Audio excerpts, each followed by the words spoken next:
20 na tips ko para sa'yo kaibigan. At imposibleng hindi ka hahabulin ng isang lalaki. Parang nagdududa ka pa. Wala kang tiwala sa akin? Oh, nababasa ko na sa isip mo. Sinasabi mo na naman na yung mga lalaki, mga magaganda ang katawan at mukha lang naman ang hinahabol nila. Alam mo, ang itsura or katawan, kumukupas yan. So, kung gusto mong malaman yung 20 na tips ko, stay in, don't stay out.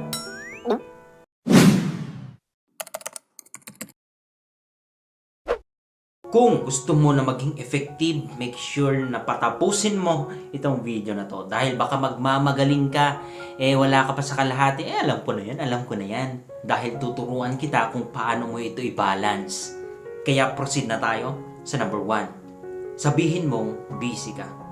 I don't know kung anong ginawa ng universe sa aming mga lalaki dahil bakit yung mga tao na gusto namin kausapin, gusto namin kabanding, gusto namin na kasocialize is yung mga taong busy? I don't know. Kasi meron naman yung ibang tao na andyan, available naman. Gusto mo kausapin mo kasi available siya palagi sa'yo. Pero bakit mas gusto namin na kinakausap yung mga taong busy? And yan ay isang katotohanan, kaibigan.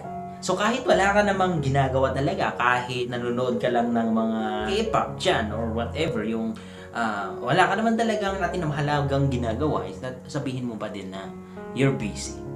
Number 2, show confidence. Isa sa pinaka-attractive sa babae ay ang confidence nila. Huwag lang overconfidence. Alam mo, kaming mga lalaki mapapatitig kami sa babaeng may confidence. Lalo na sa loob ng klase or sa trabaho, yung mag-entrada siya. Yung komportable siya sa kanyang kasuotan. Taas kilay.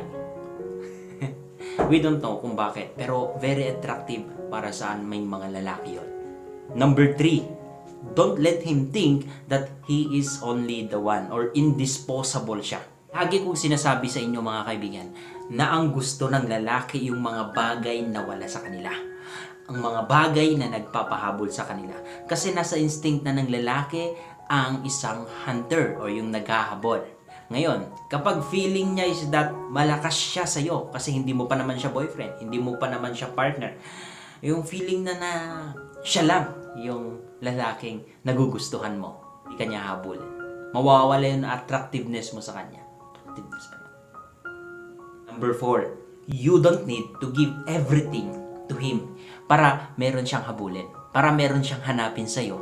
Don't give everything to him. Huwag kang makipag-sex kung wala pang kayo. Kahit may kayo, give him a challenge. Ito ang palagi kong sinasabi sa inyo. Para ma-maintain nyo yung paghahabol ng isang lalaki sa inyo, give him a challenge. Kahit na maliliit na challenge, para mas nag-enjoy siya. Para magpatuloy siya sa paghahabol sa iyo. Kasi kung walang challenge, hindi yan maghahabol sa iyo. Number 5, ipakita mo na may sarili kang buhay. Isa sa pinaka-attractive sa isang babae kapag nakikita namin ang pagiging independency niya. Or, masaya na siya kahit wala kami. Hindi ko alam kung anong ginawa ng universe sa aming mga lalaki dahil kapag nakikita namin isang babae na masaya, independent, meron siyang sariling buhay, meron siyang sariling trabaho, is that mas na-attract kami sa kanya. Mas hinahabol namin yun. Mas gusto namin na mag-stay sa kanya. Lalo na kung very positive yung babae na yan. Ang sarap mag-stay sa kanyang piling. Ipakita mo na may sarili kang buhay. Huwag kang magde-depend sa kanya. Number 6, have mystery. O be mysterious. Ang isang hunter, kapag nabuksan na niya yung mystery, kapag nalaman na niya yung mystery, mawawalan siya ng thrill. Mawawalan siya ng gana na maghabol. So, in order para patuloy ang paghabol ng isang lalaki sa'yo, be mysterious. Or kung halimbawa meron kang nasabi na kwento ng buhay mo, lagi mo siyang bitinin doon. Para meron siyang hanap-hanapin na kwento. Like, for example, parang naghanap siya ng treasure box. Tama, treasure box. Kapag alam na niya kung yung nasa loob ng treasure box na yon, hindi yan maghanap. Hindi niyan maghabol. Hindi yan ma-excite kasi alam na niya eh.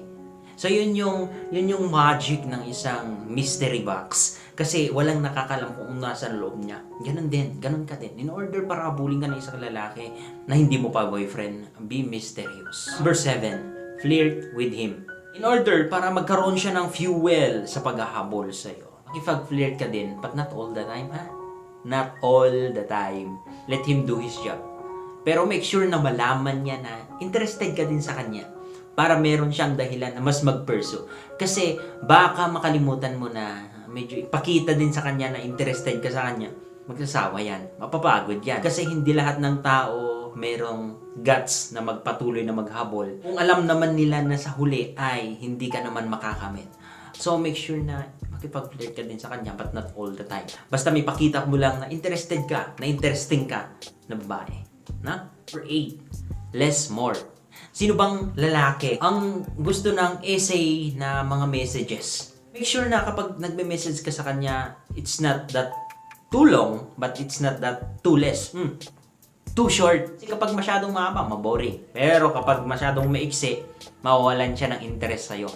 Ganun yan. So, nandyan ka lang sa medyo. Less, more. Number 10. Be sexy in your own version.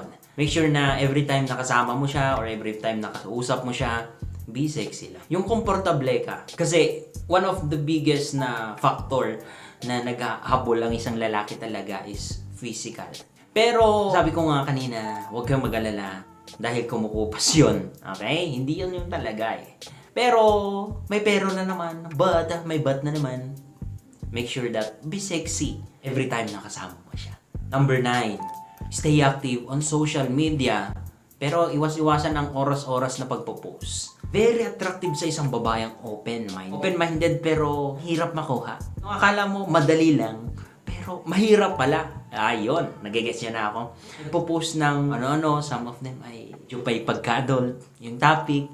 Pero nung chinat mo is that, di naman pala siya madaling makuha. Very challenging. Very attractive sa isang lalaki. Mas lalo kang hahabulin, trust me. Pero hindi palaging selfie ha, na yung mukha mo lang at katawan mo fineflex mo oras-oras. Kasi sometimes nakaka-umay yan. I-balance mo lang. Ano? Number 11. I'm so tired. Tired. Napapago na ako. Number 11. Men don't like dramas. Gusto nila ng chill lang. Go lang. Huwag hindi masyadong madrama, hindi masyadong emotional na relationship. Ayaw nila yun. Iwasan mo maging tupakin. Kasi men don't like drama. Chill lang sila. Number 12. Don't rush into a relationship. Alam nyo ba na mas masayang maging single na may naghahabol sa'yo? Pero nung pumasok ka na sa relationship with him, parang naging magulo na ang buhay. Ewan ko yung dating masaya nyo, yung nanliligaw pa lang siya ng saya-saya, tapos nung pumasok kayo sa relationship, bakit ganon? Bakit parang mas masaya pa nung nililigawan niya ako, nung hinahabol niya ako? Tama?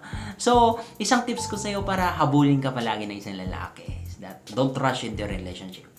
Hindi porke gusto mo siya, hindi porke crush mo siya, hindi porke talagang patay na patay ka sa kanya tapos nagpakita siya ng interested siya sa'yo at pinasok mo agad ang relationship or binigay mo agad ang banga. Mawawala yung fragrance mo na habol-habulin niya. You know what I mean? So, kapag nakita kasi ng isang lalaki na hindi ka ganun nagra-rush sa isang relationship, ibig sabihin may iba kang goal, may iba kang gusto talaga na meron kang ibang pinagfo-focusan. And lagi kong sinasabi sa inyo na ang mga bagay na gusto ng lalaki, yung mga bagay na wala sa kanila. Alam nila na may goal kang babae. Ibig sabihin, alam nila na may future sa'yo, sa buhay mo. Hindi porke nag-I love you to na. 13. You know when to give a little. Ito ang isa na magkakamali ng iba. Kasi nagpapahabol sila pero wala naman silang ginagawa para maramdaman or makita ng lalaki na interested din sila sa'yo.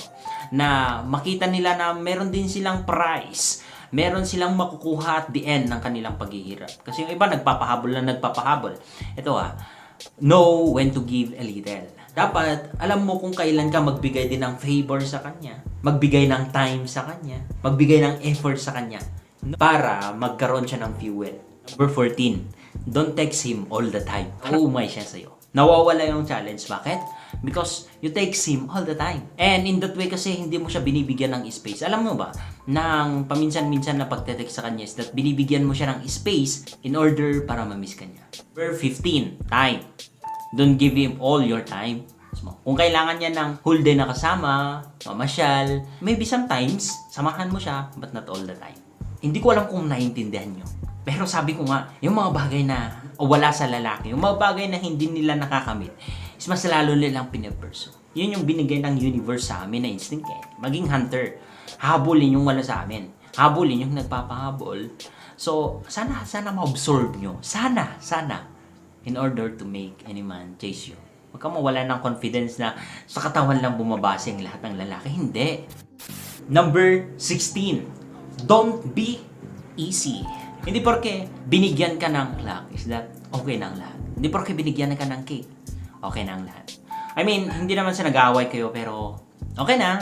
Pwede na ng kiss, pwede na ng hug.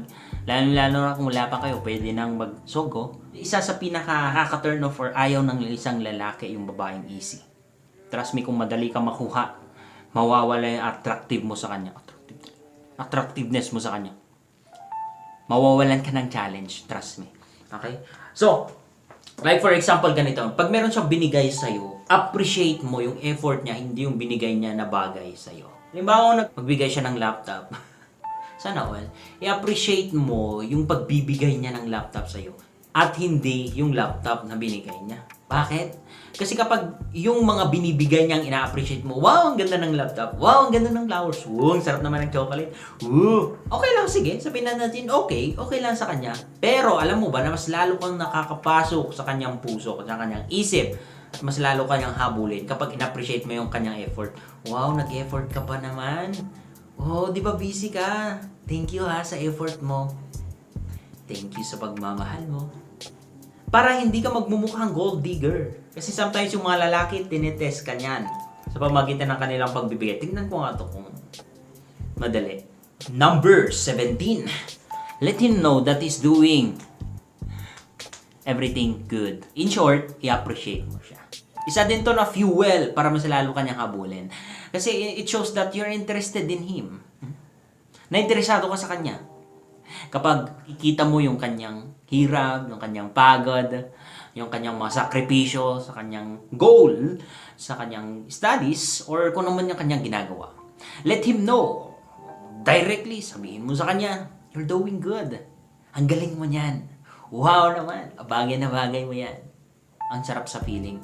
Kapag ang isang babae nakikita yung effort, nakikita kami yung sacrifices namin, yung pangarap namin, ang sarap mahalin yung babaeng ganyan. Number 18, don't focus on him. Gusto mo man na hindi, magiging needy ka. Kasi palagi kang naghihintay ng text niya, palagi kang naghihintay ng tawag niya, palagi kang naghihintay ng effort niya, lagi kang nag-expect na dapat meron siyang bigay ng ganito, dapat ganito siya. Don't focus on him. Kasi nagiging needy ka at nagiging clingy ka sa kanya at ayaw ng lalaki yun. Number 19, be ready to drop. Alam mo, kapag feeling ng lalaki indisposable siya sa'yo, naiisa lang siya sa buhay mo, napatay ka sa kanya, pagtitripan ka niyan, yan. Kasi, alam naman yan ha, papatawarin mo, okay lang sa'yo. Tatanggap mo pa din. Make sure to drop him or itapon kapag meron siyang nagawa against you. Or, kaya nga sabi ko, make sure na maglagay ka ng standards nyo. Ang mga bagay na sinisik ng power, gusto na makamtan ng mga lalaki na magkaroon sila ng power yung mga bagay na wala sa kanila. Like for example, noong unang panahon, si Alexander the Great, nasakop niya ang part ng Roma, doon ata. And then ang point ko lang dito, bakit siya nagsasakop-sakop ng iba pa? Ang lawak ng nasasakupan niya. Kasi gusto niya na makonquer ang hindi niya pa nakokonquer. Ang magkaroon ng power sa lugar na wala siyang power. Ganon talaga ang lalaki. Instinct kasi ng lalaki yan. So if you don't give him that power, he will seek you. He will find you. He will make a way just to have power over you. Wow, naka-English. Nosebleed. Tama ba yung English ko? Ito na, last but not the least, dahil pagod na din ako. Consistency. Hindi lang sa isang araw, hindi lang sa pangalan ng araw na ginagawa mong mga to, dapat gawin mong habit para maging consistent ka. Ipakita mo ito na continuous ka, na may consistency sa'yo. Hindi yung, papahabol ka nga ngayon, pero kinabukasan, ikaw na naman naghahabol. So, make sure make sure to do this, yung mga binigay ko na tips na mayroon kang consistency, na tuloy-tuloy yan. Okay? So that's it for today's video at kung nakarating ka hanggang ngayon, isa kang ang tunay na fan ni Kuya M. Kaya kung nakaabot ka sa video na ito, just comment down below ang consistency. At makikita ko na isa kang ang tunay na fan ni Kuya M. Thank you so much and ingat po kayo palagi. Sana magka-jowa na din kayo.